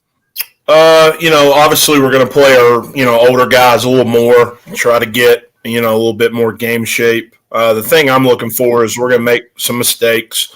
Obviously, we're playing, the number 1 6A team, and, we're pretty high-ranked preseason in 5A, so there's a reason why we're scrimmaging them because they can expose a lot of your weaknesses. So I'm kind of looking forward to some of the defensive errors that we made in the Lexington Catholic scrimmage, trying to see if we can, shore up some of those because we weren't very good defensively in a lot of the things that we did. And then offensively, just getting the ball out and We're going to play both quarterbacks. Both quarterbacks did a good job for us in the LexCast scrimmage, so we'll probably split quarters with those guys and see kind of where we're at in the third quarter, and then the fourth quarter will be JV. But Coach, man, it's hard to say. I believe I'm gonna say this, but is this one of your most talented teams? One of your deepest teams? You got T.J. Horton, running back. He's got already committed to, I think, the Ball State. You got Harkless. Our Chops already committed to play in Illinois. You got the Hand kid and got multiple offers. Coach, this is an impressive team. Coach, the secondary is like D1, Coach. Oh, yeah, I forgot Ty Brad. My fault. Ty Brad, probably one of the best secondary players, all-around players in the state of Kentucky. Man, you loaded, Coach. Yeah, I mean, a lot of people, obviously we have good talent, and, that's well noted, and those accolades are well deserved from those players. But, I tell people all the time, they work their tails off all year long. We have a lot of guys that play multi-sports, which is great. We have a lot of those guys that play basketball and baseball, which is awesome. But if you're not involved with those other sports, we're doing stuff pretty much year round. And those guys grind, and we do a lot with them. Obviously, they're, great players. But, obviously this team has remained to be seen. I told them this week in practice, we've been blessed to win 55 games the last 5 years and been to 2 state championship games, had a chance to be in 3 in a row. This team hasn't done anything yet. It's all on paper. So, we got to go out and earn that. And, our kids have had a really good camp. We didn't have a great week this week getting adjusted back to school, going into afternoons. They're kids at the end of the day. They're still teenagers. So getting back adjusted to that schedule, I'm kind of glad that, we've kind of went through that and have a scrimmage tomorrow and then get into game week next week. So, but, yeah, I mean, we're obviously very talented at a lot of spots, especially defensively. And our offensive line, if we're healthy, there's a lot of talent up there and a lot of experience from a year ago. Now, Coach, going into this season, are you going to be leaning more on the defense, as far as until you can kind of get the quarterback situation worked out and all of that? Or what's your I mean, obviously we want to play great defense. A year ago, up until the state championship, we gave up 8.8 points a game, which you're going to win a lot of games when you do that. And obviously, Cooper is a great kicker. He's a Division I kid. He'll be in the SEC, I think, just a matter of who has scholarships. So, lean heavy on our special teams. And then, offensively, we've always been, a run the ball first type of offense other than really a year ago because we had Samuel and Dane, and without those two guys, I mean, we're still have good receivers, with Cam and Tylon, and Tate Johnson had a great scrimmage last year. Did a lot of good things and a good athlete, runs track. Then obviously, we have 4 or 5 really good running backs that we can rotate, with Todd being a guy that can flip over back and forth. So, I think we'll have to lean on and then, obviously settle in on what our strengths are. All right, Coach. Coach Bill, you got anything else for Coach McPee before we let him go? Oh, man, I ain't gonna lie. Coach Pete, man, I love what you've done over there, man. And like I said, Coach, don't believe him, Coach. He's Brian Station all the way, Coach. Bring the energy to the rest of you. Make the rest of the city step the game up. I can't knock you for it, Coach. We appreciate that. You're probably one of the most humblest individuals ever. Coach, I ain't gonna lie. I'd be talking a lot of trash. I would. I'd have a gold. I have an all gold Frederick Douglass chain on and everything, Coach. But see, that's why you can't ride with us, Coach. I can't. I can lie, dog. And you got man, I'm an offensive lineman. We're offensive linemen are not cocky individuals, so we're humble and hungry guys. Yes, sir. Coach, man, yeah, good luck to you on the season. Well, I appreciate what you guys do. Thank you again. All right, Coach. Good luck Friday again, and thank you, Coach. Yes, sir. Have a good night. All right, Coach Buell, you got one more in you. We got your man, the Dunbar coach, Coach Wes Johnson, joining us. Coach, you hear me? Can you hear got me? you now. We got you now, Coach. How you been doing, Coach? Hey, you've been doing good. Missed you guys. Real quick. Yes, sir. I wanted to come out there, but it's rain today. I had planned to come out there and check you guys out. Just kind of, I think this is your 4th or 5th year. Fifth year now. Fifth year. Fifth year. Yep. So kind of tell us about the team going into your fifth year, Coach. Well, we've got a really, I think, one of our best teams, possibly. We have a lot of depth all the way around our skill positions. And, we have a really talented offensive line. I know we lost the Turley brothers, but, we've got some good young guys that have been stepping up for us and played a little bit last year. And, those guys really have tremendous upside. Moses Mafuta, Ethan Hampton, a couple of those guys. And, Niall Bailey's going to step in really good for us. He was a defensive lineman for us last year. He'll play a little bit of both, but he'll start at tackle for us. Obviously, we return Colton Turner, who's a 4-year starter, and Kendall Wills is a 3-year starter. So we've got pieces. We've got a deep receiving core, and we're tall and big. Jacoby Biggerstaff is 6'2", and Trey Berry's 6'3". Both of them with big bodies. Got Noah Chapman inside. New kid coming over, Jaden Commodore, adds some speed and shiftiness at our slot receiver. He's kind of like a little Cole Beasley out there, And then, we've got, at running back, we did lose Justin Baube for the year with an ACL tear. But Cole Colony, who was our quarterback last year, is going to be a nice fit right there. Jose Kazadi will go in with Ethan Teal as our starter on day one. But we can play 2 quarterbacks for sure. So offensively, I really like what we can do. We're, I think maybe one of the deepest, most explosive teams we can have. And then defensively, I really think we're super athletic all the way around. We have a lot of starters back. We're anchored by Mason Hazlett, who's the 5th-year middle linebacker for us. He's the one that reclassified his junior year and did that over again. And he was an all-city linebacker last year. And so we've got some pieces on defense that I think we can be pretty good. Last year we were big up front. This year we're going to be just more athletic up front. So I think that changes us a little bit. But I really like our group and our team. Now, Coach, man, good to talk to you again. I know we just talked about it earlier. Man, how well you've done with this program in such a little time to make it so competitive. I think 2 years before you, they may have had 1 win, and 1 year no wins. So you turn this team into a powerhouse. Unfortunately, you beat my defenders 2 years in a row and outside of playoffs. Unfortunately. We ain't gonna talk about that, Coach. We're gonna let that go. But I just love the way you've done it. You've done it the right way. I think you've done it. I don't think you get the credit you need to get for what you've done over at, Coach. So hats off to you. So how do you keep building on this momentum with this team and this program? Well, and we talk about this every year. We have stones that we are just building on, but at the same time, each senior class is leaving legacies. We've talked about our senior class this year, that they're probably the winningest senior class to maybe ever come through Dunbar. They've won 2 district titles. We've got a chance to win 3. Dunbar's never won 3 in a row. We've been to a Senate State. We've been to 2 regional championship games. We're putting the wins together, but of course this team knows, and this senior class knows that they're 0-0. And so we kind of talk about the fact that, hey, every year I've got to prove I can coach, and they've got to prove they can play, and we've got to go back out and really kind of, establish ourselves again and start with a blank slate.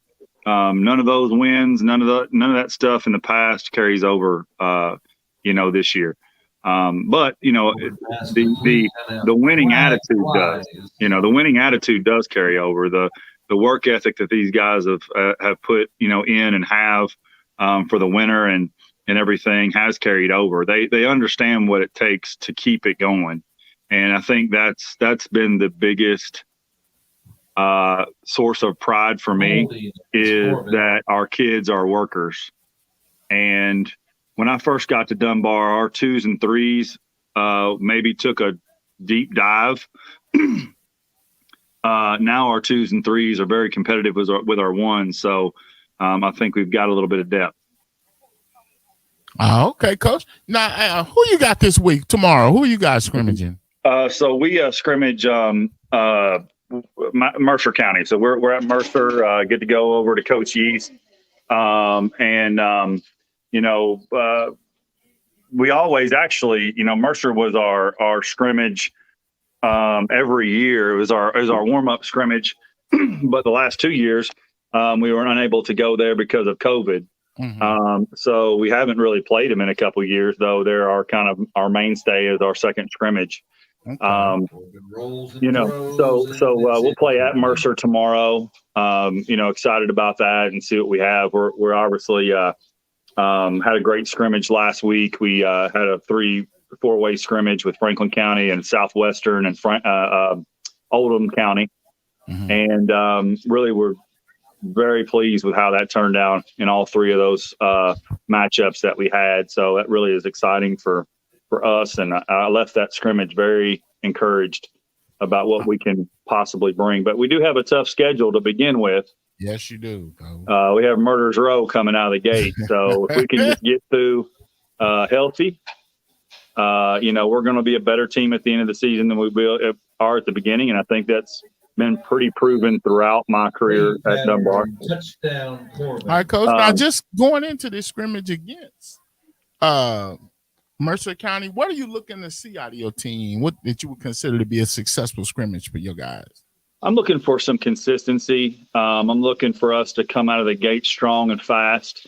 It's going to be a really fun environment. Mercer is one of those like Woodford or Madison Central. It's going to be packed house. They really support their football there. It's Coach Yeast's first kind of home game, so to speak. So I know they're going to be juiced up for that. And that's the kind of environment I really want our guys to thrive in. I thought last year sometimes we let it rattle us, and I'm looking for us this year to start strong and power through the energy that being on the road brings the other team, and we have to match that. So I'm looking for us to bring some energy tomorrow. I'm looking for us to, come out of the gate fast and play fast the entire game. And we're playing a half of starters, and then we kind of go into some backups and JV. So play a good half of football, get out of there injury free. Okay, Coach. And just remind people about their beginning of the schedule.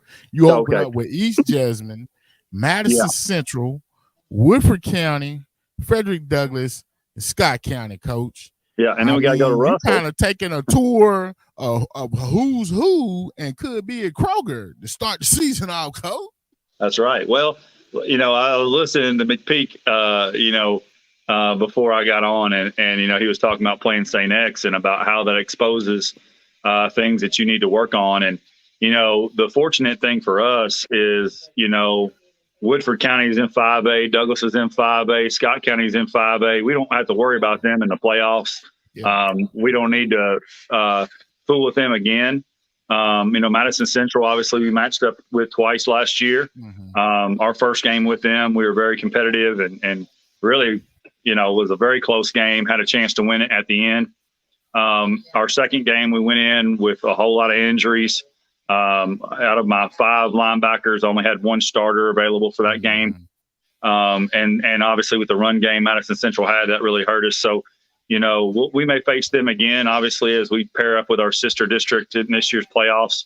But the others, it's a bunch of scrimmages until we get to the district. And really, I always tell my guys, last year Belfry started, I think, 0-6 and then won the state championship. So you can't get caught up too much in the wins and losses at the beginning.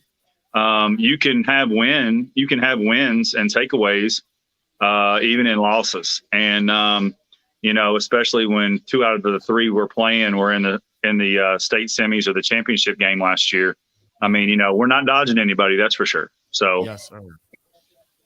All right, Coach. Well, Coach Bew left us. Well, we just wanted to check in and see what was going on with Dunbar, Coach. We'll definitely catch up with you this season. We want to wish you the best of luck and have a good scrimmage tomorrow, Coach. Hey, appreciate you having me on. Love it as always. Thank you, Coach. Bye. All right. See you. Yes, sir. Well, the scrimmage is going on, and Henry Clay's holding their own. I hope you all enjoyed some of the interviews we had with the local coaches as we brought them on during the scrimmage. Look for big things out of Big Things County this season, y'all.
Corbin up the middle. Gain of about 4.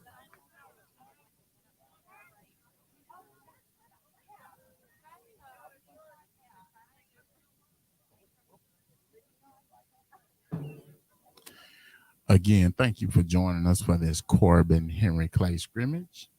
All throughout the broadcast, we had on all our local coaches. Well, a lot of our local coaches. We had Coach Doug Charles on from LCA. We had Coach Jonathan Hawks on from Taste Creek. Coach Lawson from Lafayette. Coach Phil Hawkins joined us. We had Coach David Jones from Bourbon County. We had Coach Nathan McPeak from Douglas. And our final guest was Coach Wes Johnson from Dunbar. So we got a chance to touch base with a lot of our local coaches during this Thursday night scrimmage. Also, if anybody is watching, is paying attention to any other, had the NFL preseason game started yet? Trying to see how my New England Patriots are doing.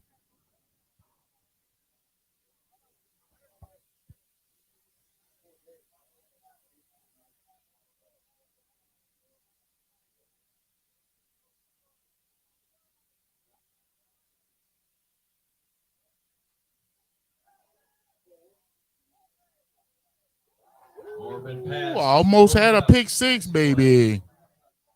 Almost had a pick 6. He was going to the house. You know, looking at going into the season, I think Henry Clay, their defense is definitely going to be a strength of this team.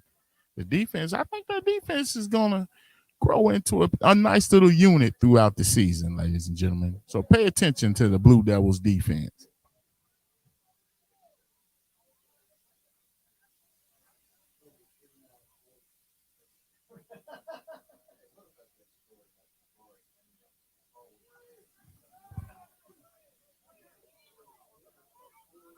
Corbin's pass complete. Good D, Henry Clay. We don't have any numbers, so I couldn't tell you who made the play. Again, thanks everybody for joining us. Make sure you like, subscribe, and share to Big Things Kentucky on YouTube, Facebook, Instagram. We got a TikTok channel. We're doing it all, baby. And like I said, tune in for our special live Big Things Game of the Week pregame show that we'll be doing this season. Corbin up the middle. And our first stop will be August 19th at Frederick Douglass Bryan Station game. That's going to be a biggie for Big Things County, ladies and gentlemen. But like I said, man, I definitely have come away impressed with this Corbin team, y'all. I like what Corbin got out here, man. You might see Corbin back here at Kroger Field.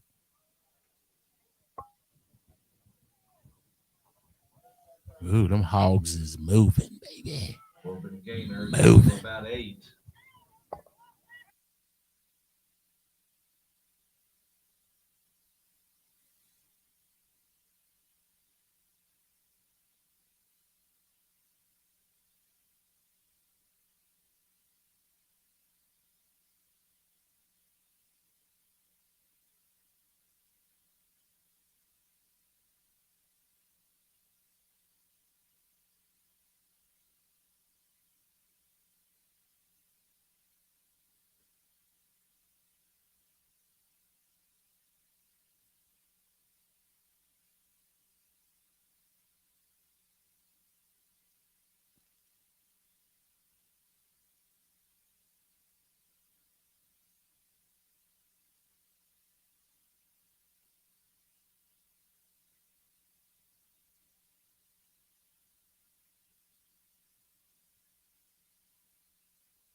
Corbin rushes, gain of a couple.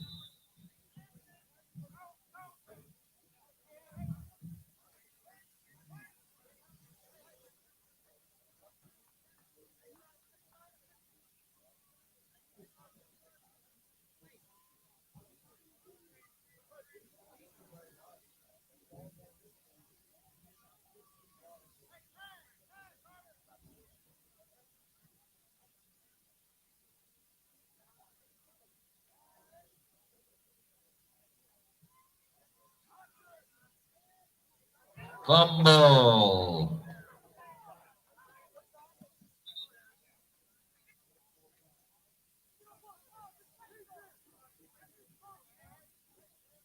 Recovered by Corbin. Ball is at the 15-yard line.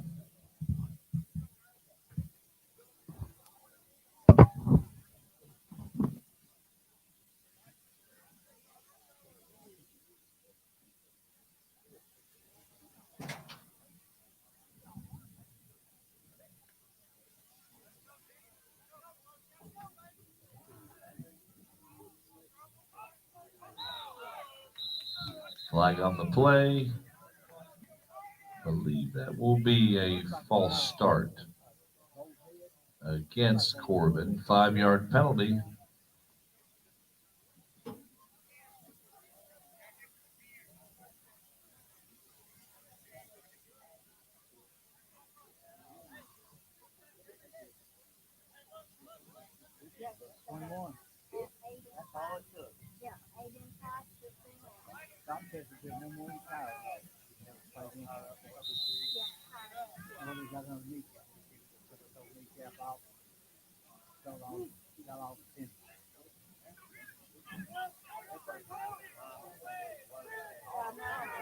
Corbin pass incomplete.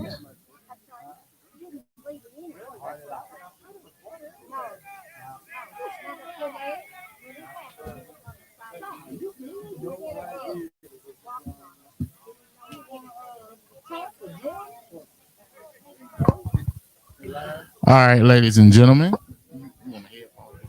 Test me. Yeah, I can hear you. I just hold on. I gotta. Field goal from 37 yards.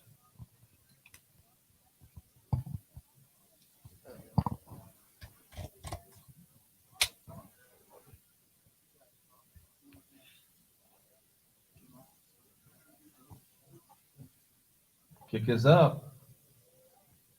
It is good from 37 yards.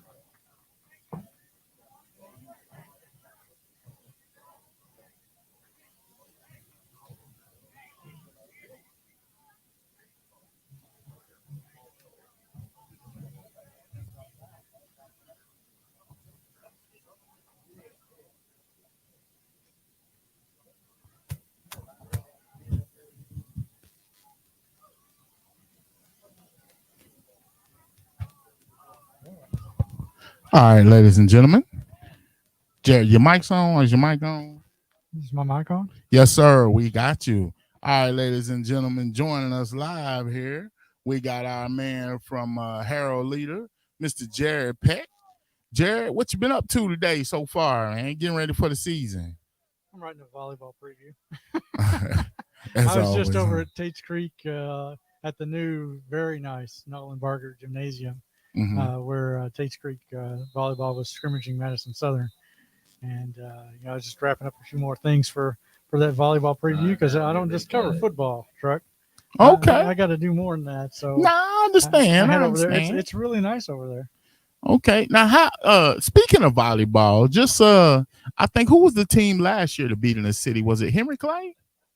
No, Henry Clay had graduated a bunch of people, including a Miss Volleyball, and they had a rough year last year. So Dunbar made the region finals, and they got beat by Great Crossing in the finals.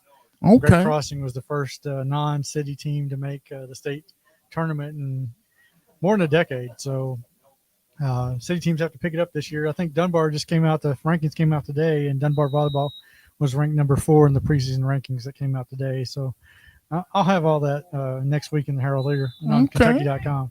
Make sure y'all check that out. Now, Jared, man, as we was on tonight, we talked with we had pretty much all the coaches on. We had Doug Charles, we had Coach Lawson, Coach Hawks, Coach McPete. I'm surprised you're not still talking to Coach Charles. Talking about. He was on his way to Richmond because I think Madison Central was scrimmaging. I forgot who they were scrimmaging. It doesn't matter. Madison Central's going to run the ball. Yeah, pretty much. We had Coach Hawkins on and Coach Wes Johnson. We pretty much hit everybody. Coach McPete. That's great. You do a great job here. Yes, man. I appreciate that. We've been watching this the Corbin Henry Clay scrimmage. I know you're ranking the teams. Have you gotten to the 4A class yet? Because Corbin is 4A, right?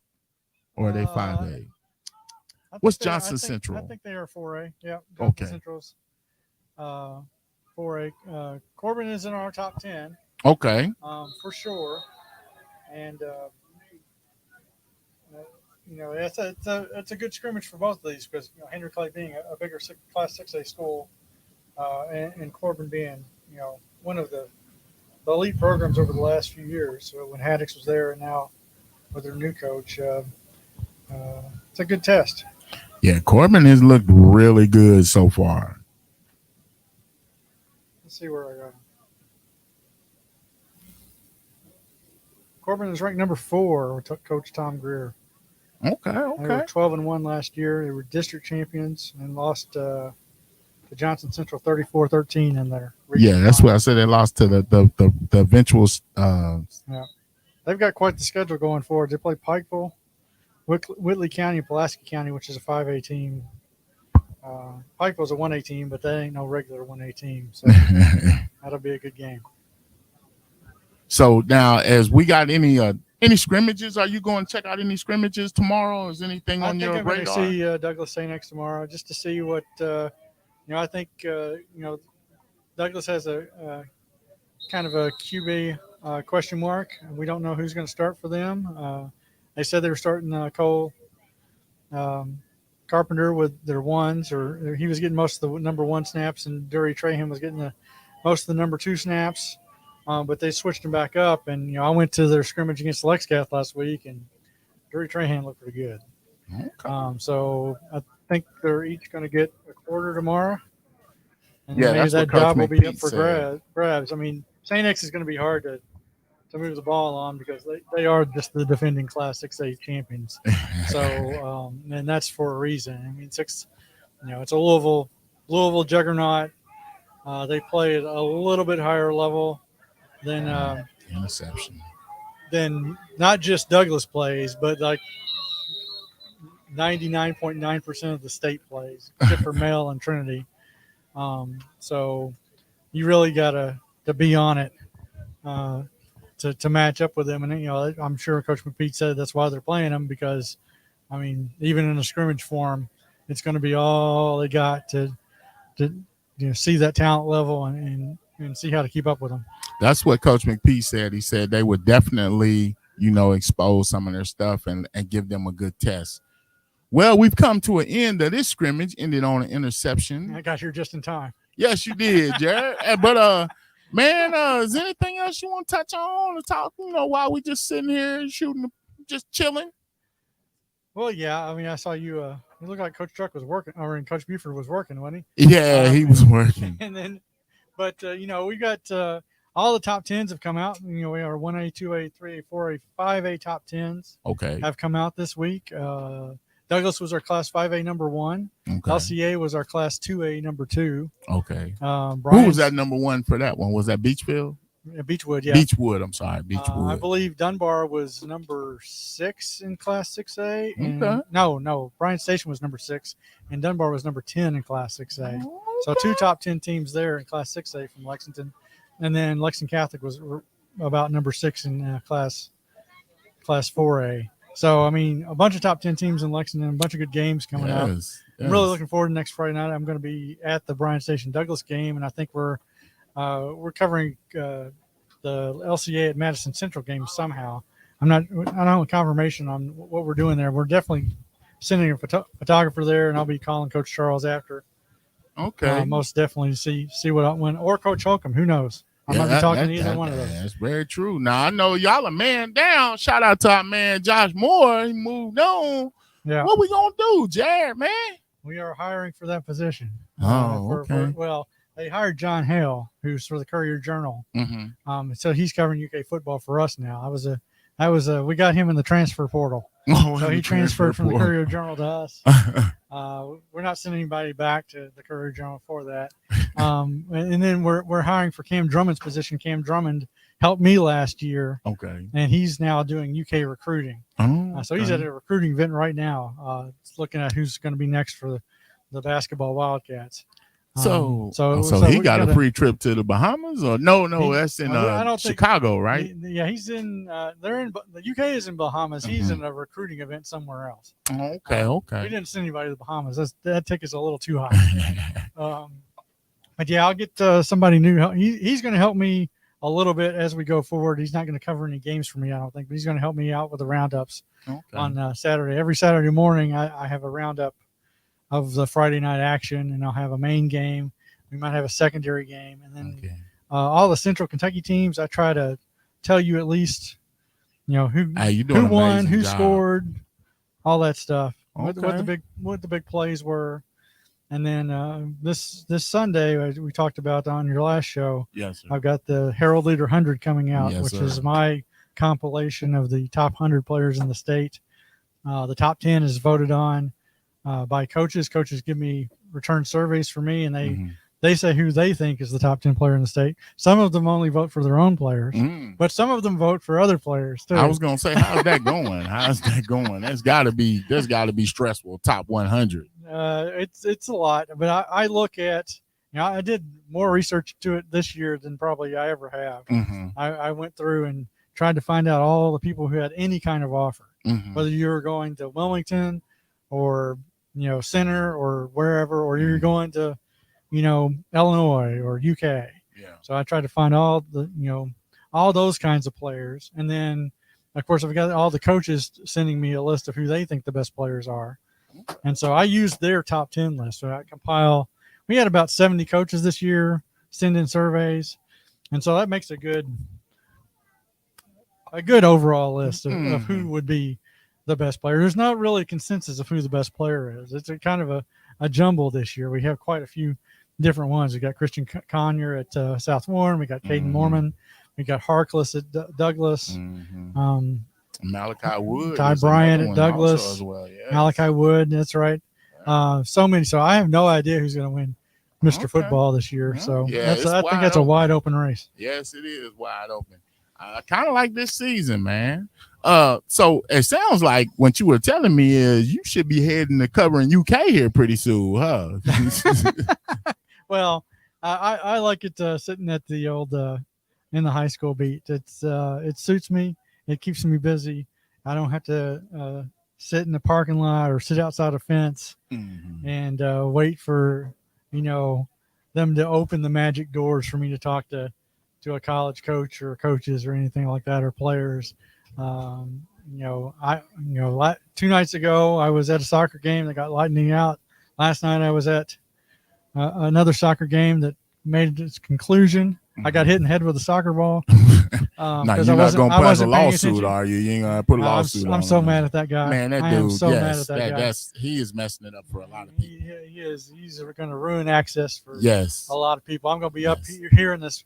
The reason you're up here in this press box tonight, and it's nice. Yes. But we ain't gonna be in here on a real game day. Yeah. On a real game day, we ain't gonna be in here. There's no room for us. They got real people up here. Yes. So it's a little more difficult for us regular people or media people on a real game day. Yeah. On a scrimmage, they can just throw you up here. It's fine. But I'm kind of mad about that guy. But I wasn't paying attention. Got hit in the head with a soccer ball. I survived it okay. And then tonight, I was over at Tate's Creek, and you texted me about this. Hey, are you at Henry Clay? And I was like, oh no, that scrimmage is tonight. Oh crap. Yeah, I was looking for somebody to help me fill this airtime. But man, it's been amazing, and you're doing an amazing job, man. We appreciate all the work you do for us.